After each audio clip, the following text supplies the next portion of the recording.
16장. 삼손이 가사에 가서 거기서 한 기생을 보고 그에게로 들어갔더니 가사 사람들에게 삼손이 왔다고 알려짐에 그들이 곧 그를 애워싸고 밤새도록 성문에 매복하고 밤새도록 조용히 하며 이르기를 새벽이 되거든 그를 죽이리라 하였더라. 삼손이 밤중까지 누워있다가 그 밤중에 일어나 성 문짝들과 두 문설주와 문빗장을 빼어가지고 그것을 모두 어깨에 메고 헤브론 앞 산꼭대기로 가니라. 이후에 삼손이 소래골짜기에 들릴라라 이름하는 여인을 사랑하매 블레셋 사람의 방백들이 그 여인에게로 올라가서 그에게 이르되 삼손을 꾀어서 무엇으로 말미암아 그 큰 힘이 생기는지 그리고 우리가 어떻게 하면 능히 그를 결박하여 굴복하게 할 수 있는지를 알아보라. 그리하면 우리가 각각 은 1,100개씩을 내게 주리라 하니 들릴라가 삼손에게 말하되 청하건대 당신의 큰 힘이 무엇으로 말미암아 생기며 어떻게 하면 능히 당신을 결박하여 굴복하게 할 수 있을는지 내게 말하라 하니 삼손이 그에게 이르되 만일 마르지 아니한 새 활줄 7으로 나를 결박하면 내가 약해져서 다른 사람과 같으리라. 블레셋 사람의 방백들이 마르지 아니한 새 활줄 7을 여인에게로 가져오매 그가 그것으로 삼손을 결박하고 이미 사람을 방 안에 매복시켰으므로 삼손에게 말하되 삼손이여 블레셋 사람들이 당신에게 들이닥쳤느니라 하니 삼손이 그 줄들을 끊기를 불탄 삼시를 끊음같이 하였고 그의 힘의 근원은 알아내지 못하니라. 들릴라가 삼손에게 이르되 보라 당신이 나를 희롱하여 내게 거짓말을 하였도다. 청하건대 무엇으로 당신을 결박할 수 있을는지 이제는 내게 말하라 하니 삼손이 그에게 이르되 만일 쓰지 아니한 새 밧줄들로 나를 결박하면 내가 약해져서 다른 사람과 같으리라 하니라. 들릴라가 새 밧줄들을 가져다가 그것들로 그를 결박하고 그에게 이르되 삼손이여 블레셋 사람이 당신에게 들이닥쳤느니라 하니 삼손이 팔 위에 줄 끊기를 실을 끊음같이 하였고 그때에도 사람이 방 안에 매복하였더라. 들릴라가 삼손에게 이르되 당신이 이때까지 나를 희롱하여 내게 거짓말을 하였도다. 내가 무엇으로 당신을 결박할 수 있을는지 내게 말하라 하니 삼손이 그에게 이르되 그대가 만일 나의 머리털 7가닥을 배틀의 날실에 섞어 짜면 되리라 하는지라. 들릴라가 바디로 그 머리털을 단단히 짜고 그에게 이르되 삼손이여 블레셋 사람들이 당신에게 들이닥쳤느니라 하니 삼손이 잠을 깨어 배틀의 바디와 날실을 다 빼내니라. 들릴라가 삼손에게 이르되 당신의 마음이 내게 있지 아니하면서 당신이 어찌 나를 사랑한다 하느냐. 당신이 이로써 3번이나 나를 희롱하고 당신의 큰 힘이 무엇으로 말미암아 생기는지를 내게 말하지 아니하였도다 하며 날마다 그 말로 그를 재촉하여 조르매 삼손의 마음이 번뇌하여 죽을 지경이라. 삼손이 진심을 드러내어 그에게 이르되 내 머리 위에는 삭도를 대지 아니하였나니 이는 내가 모태에서부터 하나님의 나실인이 되었음이라. 만일 내 머리가 밀리면 내 힘이 내게서 떠나고 나는 약해져서 다른 사람과 같으리라 하니라. 들릴라가 삼손이 진심을 다 알려주므로 사람을 보내어 블레셋 사람들의 방백들을 불러 이르되 삼손이 내게 진심을 알려주었으니 이제 한 번만 올라오라 하니 블레셋 방백들이 손에 은을 가지고 그 여인에게로 올라오니라. 들릴라가 삼손에게 자기 무릎을 베고 자게 하고 사람을 불러 그의 머리털 7가닥을 밀고 괴롭게 하여 본즉 그의 힘이 없어졌더라. 들릴라가 이르되 삼손이여 블레셋 사람이 당신에게 들이닥쳤느니라 하니 삼손이 잠을 깨며 이르기를 내가 전과 같이 나가서 몸을 떨치리라 하였으나 여호와께서 이미 자기를 떠나신 줄을 깨닫지 못하였더라. 블레셋 사람들이 그를 붙잡아 그의 눈을 빼고 끌고 가사에 내려가 놋줄로 매고 그에게 옥에서 맷돌을 돌리게 하였더라. 그의 머리털이 밀린 후에 다시 자라기 시작하니라. 블레셋 사람의 방백들이 이르되 우리의 신이 우리 원수 삼손을 우리 손에 넘겨주었다 하고 다 모여 그들의 신 다곤에게 큰 제사를 드리고 즐거워하고 백성들도 삼손을 보았으므로 이르되 우리의 땅을 망쳐놓고 우리의 많은 사람을 죽인 원수를 우리의 신이 우리 손에 넘겨주었다 하고 자기들의 신을 찬양하며 그들의 마음이 즐거울 때에 이르되 삼손을 불러다가 우리를 위하여 제주를 부리게 하자 하고 옥에서 삼손을 불러내매 삼손이 그들을 위하여 제주를 부리니라. 그들이 삼손을 두 기둥 사이에 세웠더니 삼손이 자기 손을 붙든 소년에게 이르되 나에게 이 집을 버틴 기둥을 찾아 그것을 의지하게 하라 하니라. 그 집에는 남녀가 가득하니 블레셋 모든 방백들도 거기에 있고 지붕에 있는 남녀도 3,000명 가량이라. 다 삼손이 재주 부리는 것을 보더라. 삼손이 여호와께 부르짖어 이르되 주 여호와여 구하옵나니 나를 생각하옵소서. 하나님이여 구하옵나니 이번만 나를 강하게 하사 나의 두 눈을 뺀 블레셋 사람에게 원수를 단번에 갚게 하옵소서 하고, 삼손이 집을 버틴 두 기둥 가운데 하나는 왼손으로 하나는 오른손으로 껴 의지하고, 삼손이 이르되 블레셋 사람과 함께 죽기를 원하노라 하고 힘을 다하여 몸을 굽히매 그 집이 곧 무너져 그 안에 있는 모든 방백들과 온 백성에게 덮이니, 삼손이 죽을 때에 죽인 자가 살았을 때에 죽인 자보다 더욱 많았더라. 그의 형제와 아버지의 온 집이 다 내려가서 그의 시체를 가지고 올라가서 소라와 에스다올 사이 그의 아버지 마노아의 장지에 장사하니라. 삼손이 이스라엘의 사사로 20년 동안 지냈더라. 여러분, 좋은 아침입니다. 오늘도 말씀의 은혜가 여러분의 삶에 풍성히 임하기를 소망합니다. 사사기 16장은 사사기에서도 가장 유명한 장면 중에 하나입니다. 교회를 다니지 않는 사람들도 모르는 사람이 없을 정도로 삼손과 드릴라의 이야기는 영화나 연극, 오페라 등에서 자주 등장하는 이야기이죠. 나시린이었던 괴력의 소유자 삼손이 이방인과 통혼을 금하는 율법을 어기고 이방 여인을 사랑하여 육체적 쾌락에 빠진 결과 자신이 사랑했던 그 여인의 배신으로 머리카락이 잘려 모든 힘을 잃게 되었고, 결국 블레셋 사람들에게 붙잡혀 눈이 뽑히고 노줄로 결박당하여 옥에 갇히는 비극적인 이야기로 알려져 있습니다. 삼손은 옥에서 맷돌을 돌리며 짐승 취급을 받게 되고, 블레셋 사람들이 다곤 신전에서 자기들의 신을 찬양할 때 그들을 위하여 곰처럼 제주를 부리기도 하죠. 그리고 마지막 힘을 쥐어짜서 다곤 신전의 기둥을 양팔로 껴안아 신전을 무너뜨립니다. 결국 블레셋 사람들과 함께 그 잔해에 깔려 죽는 비참한 최후를 맞이하죠. 성도들에게 있어 삼손과 드릴라의 이야기는 아무리 힘이 있어도 하나님이 주신 소명을 거스르며 그 힘을 인간의 정욕을 채우는 것에 사용하는 자의 말로를 보여주는 신앙적 교훈으로 인식되어 왔습니다. 그러나 삼손과 드릴라의 이야기가 어떤 이야기로 시작되고 있고 삼손의 죽음이 의미하는 바가 무엇인지를 이해한다면 삼손과 드릴라의 이야기는 바로 우리를 향한 하나님의 사랑과 예수 그리스도의 십자가 은혜를 말하고 있음을 알게 될 것입니다.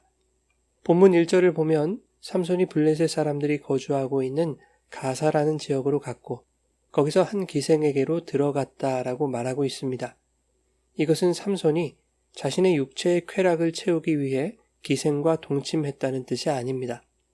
15장에서 삼손은 에낙고레에서 터져나온 샘물을 마심으로 회복되고 소생하게 되었습니다. 그리고 그 삼손이 이스라엘의 사사였다는 사실을 밝히는 것으로 15장을 마무리하고 있죠. 오늘 본문 마지막 절에도 삼손이 이스라엘의 사사로 20년 동안 지냈다라는 것으로 마무리하고 있습니다. 그렇다면 15장 마지막 절과 16장 마지막 절 사이의 내용은 삼손이 과연 이스라엘의 사사였음을 보여주는 내용이어야 하는 것이죠. 사사 본연의 역할은 이스라엘을 구원하는 것이었기 때문에 본문에서 드러나는 사사 삼손의 이야기를 통해 우리는 온 세상의 구원자로 오신 예수 그리스도의 십자가를 발견할 수 있어야 하는 것이죠. 삼손이 한 기생에게로 들어갔다라는 말은 히브리어로 보라는 동사입니다. 들어가다, 가다, 오다라는 뜻인데 아브라함이 가나안 땅에 들어가다와 같이 하나님의 약속과 은혜가 현실로 도래함을 의미하기도 하고 메시아가 나귀를 타고 들어오시다와 같이 하나님의 임재를 나타낼 때 쓰이는 단어입니다. 특히 노아와 그의 가족이 방주로 들어갔다라고 쓰였던 단어와 동일한데 하나님의 은혜가 죄악의 바다에 빠져 죽어야 할 노아와 그의 가족을 덮어주셨다라는 의미이죠. 창세기 7장 16절에 보면 여호와께서 그를 들여보내고 문을 닫으셨다라고 말씀합니다. 방주에 사망의 물이 들어가지 못하도록 하나님이 당신의 손으로 문을 닫으신 것이죠. 은혜의 손으로 덮으신 것입니다. 삼손이 한 기생에게로 들어갔다는 것은 기생과 다름없는 불의하고 부정한 어떤 존재에게 하나님의 은혜의 손길이 덮이고 있다는 것을 의미하는 것이죠. 그런데 그 은혜의 손을 가사의 블레셋 사람들이 거부할 뿐만 아니라 그 은혜의 주체를 죽이려고 하더라 하는 내용이 2절 말씀이죠. 삼손이 왔다는 것이 알려지자 블레셋 사람들이 성문에 매복하고 지키고 있는 것입니다. 새벽까지 기다렸다가 삼손을 죽이고 자신들의 성을 지켜내겠다는 것이죠.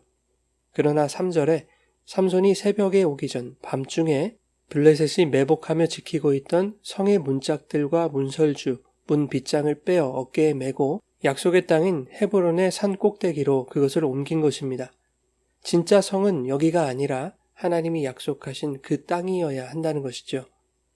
블레셋이 지키던 그 성읍의 문짝과 문설주, 문 빗장이 떨어져 나갔다는 것은 그곳은 더 이상 성으로서의 기능을 할 수 없다는 것을 상징적으로 보여주는 것입니다. 그들이 지키고자 했던 힘의 세상이 새벽이 오기 전 그들이 예상하지 못한 그 밤중에 도둑같이 임하는 어떤 이의 힘과 능력에 의해 심판을 받아 파괴되고 있는 것을 보여줍니다. 그리고 23절 이하에 힘을 잃고 붙잡힌 삼손이 블레셋 사람들이 자신들의 신을 섬기며 찬양하는 그들의 성전에서 제주를 부리며 조롱을 당하죠. 신약에서 제사장들이 그들이 가진 종교적 힘으로 예루살렘 성전을 환전하고 비둘기 파는 강도의 소굴로 만들어버림으로써 하늘의 성전이신 예수 그리스도를 조롱해버린 사건을 보여주는 듯하죠. 그러나 예수님은 강도의 소굴로 변한 성전을 쓸어버리십니다. 소위 예수님의 성전 정화로 불리는 이 사건은 예수님 자신이 십자가에서 죽으심으로 불의한 옛 성전을 무너뜨려 정화하시고 부활의 몸으로 새 성전을 일으키실 것을 의미하는 사건이었죠. 그렇다면 본문에서도 삼손이 다른 신을 섬기는 그들의 성전을 완전히 무너뜨려 불의한 성전을 정화하는 일이 일어나야 하는 것입니다. 그래서 삼손이 블레셋 사람들과 방백들이 모인 다곤 신전을 허물어버리는 이야기가 나오고 있는 것입니다. 28절에 삼손은 하나님께 구합니다. 이번만 나를 강하게 하사 블레셋 사람에게 원수를 단번에 갚게 하옵소서.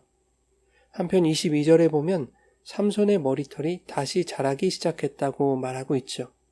삼손의 힘의 근원이 그의 머리카락에 있었다면 그는 이미 괴력을 행사하고도 남았을 것입니다. 그러나 머리털이 자랐음에도 불구하고 하나님께 힘을 구하고 있다는 것은 힘의 원천이 그의 머리털이 아니라 하나님이라는 것을 말씀하고 있는 것이죠. 여호와께 구할 때 힘은 하나님에게서 오는 것임을 보여주고 있습니다. 그런데 삼손은 여호와께로부터 온 강력한 힘을 자신이 죽는 일에 쓰고 있다는 것입니다. 삼손은 다른 신을 섬기고 하나님이 보내신 사사를 조롱하는 불법의 성전을 허물어 그 불법을 행하는 자들과 함께 죽기를 원했습니다. 그것이 30절에 이렇게 기록되어 있죠. 삼손이 이르되 블레셋 사람과 함께 죽기를 원하노라.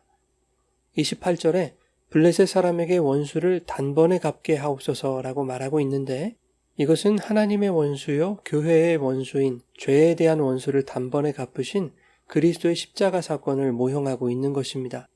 예수께서 죄인들의 대표, 즉 죄인 중에 괴수가 되셔서 죽어주심으로 죽어야 할 자들의 죄와 세상의 모든 불의를 심판하신 십자가 사건을 죽어야 할 이스라엘을 대표하여 죄인 중에 괴수가 된 삼손이 다곤 신전을 허물어 블레셋 사람들과 함께 죽는 것으로 모형하고 있었던 것이죠.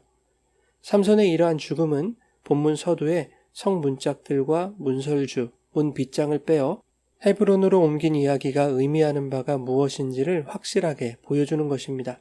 세상의 성전은 진짜 성전에 의해 완전히 파괴되고 무너지게 될 것이라는 것이죠. 그것이 바로 십자가 사건이고 죄와 사망을 이기시고 부활하신 예수 그리스도만이 진정한 하늘의 성전임을 말씀하고 있는 것입니다. 그런데 이 이야기 사이에 삼손과 드릴라의 이야기가 들어있다는 것이죠. 4절에 보면 드릴라는 소래골짜기 출신의 여인이었습니다. 보통 드릴라를 블레셋 여인, 이방 여인이라고 말하는데 소래골짜기는 단과 유다 지파의 경계지역이었기 때문에 드릴라가 이스라엘 사람이었는지 단과 유다 기업 안에 살고 있는 블레셋 사람이었는지는 확실하지 않은 것입니다. 그런데 1절에서 삼손의 은혜로 덮인 한 기생을 언급하면서 본문을 시작했다는 것으로 보아 드릴라라는 여인은 바로 그 기생과 다름없는 불의하고 부정한 존재임을 말하고 있다는 것을 알게 됩니다. 그 드릴라에게 삼손의 바보 같은 사랑과 용서가 부어지고 있는 것이죠. 블레셋으로 대표되는 세상의 불의한 힘과 결탁하여 자기 이익을 챙기기 원하는 불의하고 부정한 기생과 같은 드릴라를 사랑하는 삼손에게서 세상의 가치를 소유하는 일에 신앙과 믿음을 동원하는, 그렇게 영적 간음을 저지르는 나와 같은 죄인을 사랑하시는 예수 그리스도를 발견하게 되는 것입니다. 드릴라는 3번이나 삼손을 속이고 희롱했습니다. 그녀가 자신을 이용하려 한다는 사실을 삼손이 모를 리 없는 것이죠. 그러나 삼손은 자신이 붙잡힐 것을 알면서도 여인을 버리거나 떠나지 않고 사랑하는 여인을 위해 자기를 내어준 것입니다. 이 삼손의 사랑을 이방 여인에게 눈이 멀어 쾌락을 탐닉하다가 비참하게 죽음을 맞이한 어리석은 짓이라고 말할 수는 없는 것이겠죠. 오히려 자기 유익을 위해 자기를 사랑해주는 이도 팔아먹는 죄인을 목숨을 버리면서까지 사랑하는 삼손의 모습에서 세상과 간음하는 기생 같은 죄인들을 버리지 않으시고 기꺼이 십자가에서 자기 목숨을 바쳐 자기 백성의 구원을 이루신 예수 그리스도의 구속의 은혜와 사랑을 발견하게 되는 것입니다. 사랑하는 여러분, 주님은 드릴라와 같은 우리에게 사랑으로 오셨습니다. 그 사랑은 끝이 없고 한계가 없어서 모든 것을 참고 인내하는 사랑이죠. 그러나 우리는 주님의 사랑과 오래 참으심을 이용하여 자기의 유익을 구할 때가 많습니다. 주님은 그렇게 우리에게 희롱을 당하시면서도 사랑하는 백성들을 버리지 않으시고 도리어 자신의 목숨을 내어주는 바보 같은 사랑으로 그들의 연약함과 거짓을 끊으시고 용서해 주셨습니다. 우리의 연약함과 죄악, 그리고 세상의 어떠한 권세로도 끊을 수 없는 그 사랑을 오늘도 우리에게 변함없이 흘려주고 계심을 기억하며 세상이 보여주는 상황에 일희일비하지 아니하고 사랑받고 구원받은 성도의 현실에 기뻐하고 감사하는 복된 삶이 되시기를 예수님의 이름으로 축원합니다.